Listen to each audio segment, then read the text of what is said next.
ನಮಸ್ತೆ ಫ್ರೆಂಡ್ಸ್, ರಾಜ್ ಜಾಬ್ಸ್ಗೆ ಸ್ವಾಗತ. ಫ್ರೆಂಡ್ಸ್, ಅರಣ್ಯ ಇಲಾಖೆಯಿಂದ ನೇಮಕಾತಿಯ ಒಂದು ಹೊಸ ಅಧಿಸೂಚನೆಯನ್ನು ಬಿಡುಗಡೆ ಮಾಡಲಾಗಿದೆ ನೋಡಿ. ಅರ್ಜಿಗಳನ್ನು ಹಿಂದೆ ಸಲ್ಲಿಸಬಹುದಾಗಿರುತ್ತೆ ನೋಡಿ. ಅರ್ಜಿ ಸಲ್ಲಿಕೆ ಆಲ್ರೆಡಿ ಶುರುವಾಗಿದೆ. ಅರ್ಜಿಗಳನ್ನು ಇವತ್ತೇ ನೀವು ಸಲ್ಲಿಸಬಹುದು.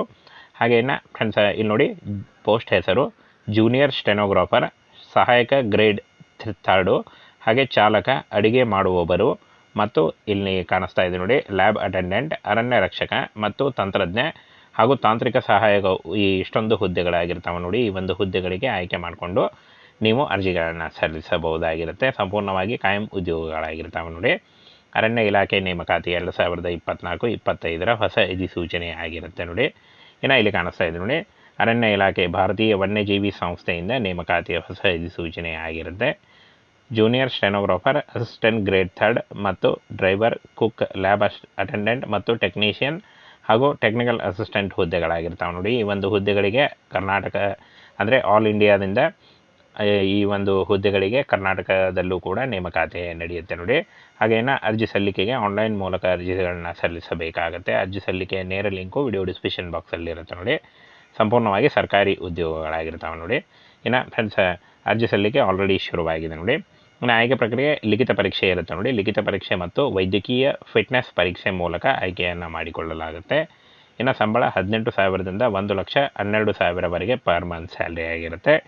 10th PUC ಹಾಗೂ ITI ಮತ್ತು ಡಿಗ್ರಿ ಆದಂಥ ಬೋತ್ ಮೇಲ್ ಆ್ಯಂಡ್ ಫಿಮೇಲ್ ಅರ್ಜಿಗಳನ್ನು ಸಲ್ಲಿಸಬಹುದು ನೋಡಿ. ಇಲ್ಲಿ ನಿಮ್ಮ ಸ್ಕ್ರೀನ್ ಮೇಲೆ ಕಾಣಿಸ್ತಾ ಇದೆ ನೋಡಿ. ಈ ಒಂದು ಆಫಿಷಿಯಲ್ ವೆಬ್ಸೈಟ್ನ ನೇರ ಲಿಂಕನ್ನು ವಿಡಿಯೋ ಡಿಸ್ಕ್ರಿಪ್ಷನ್ ಬಾಕ್ಸಲ್ಲಿ ಕೊಟ್ಟಿರ್ತೇನೆ ನೋಡಿ. ಅಲ್ಲಿ ಹೋಗಿ ನೀವು ಅರ್ಜಿಗಳನ್ನು ಸಲ್ಲಿಸಬಹುದು. ಇನ್ನು ಪೋಸ್ಟ್ ಹೆಸರು ಮತ್ತು ಖಾಲಿ ಹುದ್ದೆ ನೋಡಿ. ತಾಂತ್ರಿಕ ಸಹಾಯಕ 1 ಹುದ್ದೆ ಇದೆ, ತಾಂತ್ರಿಕ ಸಹಾಯಕ ಇಂಜಿನಿಯರ್ 1 ಹುದ್ದೆ ಇದೆ, ತಾಂತ್ರಿಕ ಸಹಾಯಕ 1 ಹುದ್ದೆ, ಅರಣ್ಯ ರಕ್ಷಕ 1 ಹುದ್ದೆ, ಹಾಗೆ ಜೂನಿಯರ್ ಸ್ಟೆನೋಗ್ರಾಫರ್ 2 ಹುದ್ದೆ ಮತ್ತು ಸಹಾಯಕ ಗ್ರೇಡ್ 3 1 ಹುದ್ದೆ, ಚಾಲಕ 1 ಹುದ್ದೆ ಇದೆ, ಅಡಿಗೆ ಮಾಡುವವರು 3 ಹುದ್ದೆ, ಲ್ಯಾಬ್ ಅಟೆಂಡೆಂಟ್ 5 ಹುದ್ದೆಗಳಿದ್ದಾವೆ ನೋಡಿ. ಇಷ್ಟೊಂದು ಹುದ್ದೆಗಳಿದ್ದಾವೆ.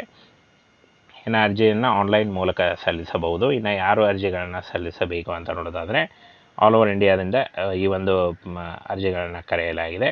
ಗಂಡು ಮತ್ತು ಹೆಣ್ಣು ಬೋತ್ ಮೇಲ್ ಆ್ಯಂಡ್ ಫಿಮೇಲ್ ಯಾರು ಬೇಕಾದರೂ ಅರ್ಜಿಗಳನ್ನು ಸಲ್ಲಿಸಬಹುದು. ಉದ್ಯೋಗ ಸ್ಥಳ ಮತ್ತು ಪರೀಕ್ಷಾ ಕೇಂದ್ರ ಭಾರತಾದ್ಯಂತ ಬರುತ್ತೆ.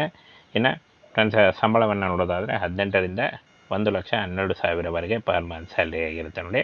ಇನ್ನು ಅರ್ಜಿ ಶುಲ್ಕವನ್ನು ನೋಡೋದಾದರೆ UR ಸಾಮಾನ್ಯ ಮತ್ತು OBC ಅಭ್ಯರ್ಥಿಗಳಿಗೆ 700 ರೂಪಾಯಿ ಇದ್ದರೆ, SC/ST ಮಹಿಳಾ ಅಭ್ಯರ್ಥಿಗಳಿಗೆ ಶುಲ್ಕ ಉಚಿತ ಇರುತ್ತೆ. ಡಿಮಾಂಡ್ ಡ್ರಾಫ್ಟ್ ಅಥವಾ DD ಅಥವಾ ಆನ್ಲೈನ್ ಮೂಲಕ ನೀವು ಅರ್ಜಿಗಳನ್ನು ಅಂದರೆ ಈ ಒಂದು ಅರ್ಜಿ ಶುಲ್ಕವನ್ನು ಕಟ್ಟಬಹುದಾಗಿರುತ್ತೆ.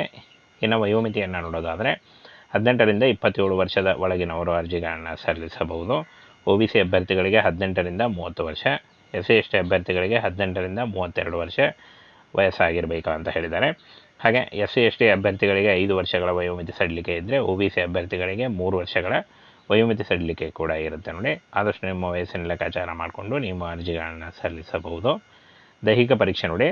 ಫ್ರೆಂಡ್ಸ್, ಪುರುಷ ಮತ್ತು ಮಹಿಳಾ ಅಭ್ಯರ್ಥಿಗಳಿಗೆ ಪುರುಷ ಅಭ್ಯರ್ಥಿಗಳು ಹೈಟು 165 ಸೆಂಟಿಮೀಟರ್ ಹಾಗೂ ಮಹಿಳಾ ಅಭ್ಯರ್ಥಿಗಳು 155 ಸೆಂಟಿಮೀಟರ್ ಇರಬೇಕಾಗತ್ತೆ. ಹಾಗೇನು ಪುರುಷ ಮತ್ತು ಮಹಿಳಾ ಅಭ್ಯರ್ಥಿಗಳಿಗೆ ರನ್ನಿಂಗ್ ಪರೀಕ್ಷೆ ನೋಡಿ. ಪುರುಷ ಅಭ್ಯರ್ಥಿಗಳಿಗೆ 1.6 ಕಿಲೋಮೀಟರ್ 6.5 ನಿಮಿಷದಲ್ಲಿ ಓಡಬೇಕಾಗತ್ತೆ. ಹಾಗೆ ಮಹಿಳಾ ಅಭ್ಯರ್ಥಿಗಳಿಗೆ ರನ್ನಿಂಗ್ ಪರೀಕ್ಷೆ ಇರಲ್ಲ. ಹಾಗೇನು ಫ್ರೆಂಡ್ಸ್, ಇಲ್ಲಿ ಕಾಣಿಸ್ತಾ ಇದೆ ನೋಡಿ ಪರೀಕ್ಷಾ ಮಾದರಿ ನೋಡಿ. ವಿಷಯದ ಹೆಸರು, ಒಟ್ಟು ಪ್ರಶ್ನೆ ಮತ್ತು ಒಟ್ಟು ಅಂಕಗಳು ನೋಡಿ. ಸಾಮಾನ್ಯ ಜ್ಞಾನ 25 ಪ್ರಶ್ನೆಗಳಿಗೆ 25 ಅಂಕ, ಹಾಗೆ ಇಂಗ್ಲೀಷ್ ಭಾಷೆ 25 ಪ್ರಶ್ನೆಗೆ 25 ಅಂಕ, ಗಣಿತಶಾಸ್ತ್ರ 25 ಪರೀಕ್ಷೆಗೆ 25 ಅಂಕ ಇರುತ್ತೆ ನೋಡಿ. ವಿಜ್ಞಾನ ಪರೀಕ್ಷೆಗೂ ಕೂಡ 25 ಅಂಕಗಳಿರ್ತವೆ. ಹಾಗೆ ಒಟ್ಟು 100 ಅಂಕ ಇರುತ್ತೆ ನೋಡಿ. 25 ಪ್ರಶ್ನೆಗಳಿಗೆ 25 ಅಂಕಗಳ ಸೇರಿ ಒಟ್ಟು 100 ಅಂಕಗಳಿರುತ್ತೆ. ಸಮಯ ಅವಧಿ 2 ಗಂಟೆ ಇರುತ್ತೆ ನೋಡಿ. ಟೋಟಲಾಗಿ 120 ನಿಮಿಷ, 2 ಗಂಟೆ ಇರುತ್ತೆ. OMR ಪರೀಕ್ಷೆ ಇರುತ್ತೆ ನೋಡಿ. ಯಾವ ರೀತಿಯಾಗಿ ಇರುತ್ತೆ ಅಂತ ಕೇಳ್ತಾ ಇರ್ತೀರಾ ನೋಡಿ. OMR ಪರೀಕ್ಷೆ ಇರುತ್ತೆ. ಇನ್ನು ದಾಖಲೆ ಯಾವುದು ಬೇಕಾಗುತ್ತೆ ಅಂತ ನೋಡೋದಾದರೆ ಇಲ್ಲಿ ನೋಡಿ, ಫೋಟೋ ಮತ್ತು ಸಹಿ ಬೇಕಾಗುತ್ತೆ.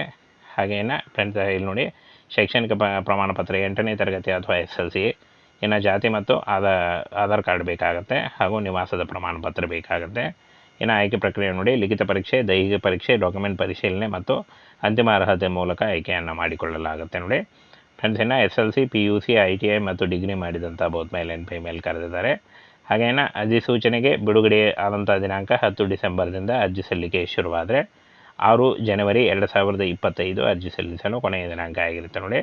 ಈ ಒಂದು ಕೊನೆಯ ದಿನಾಂಕದೊಳಗಾಗಿ ಆಫಿಷಿಯಲ್ ವೆಬ್ಸೈಟ್ನ ನೇರ ಲಿಂಕು ವಿಡಿಯೋ ಡಿಸ್ಕ್ರಿಪ್ಷನ್ ಬಾಕ್ಸಲ್ಲಿ ಇರುತ್ತೆ ನೋಡಿ.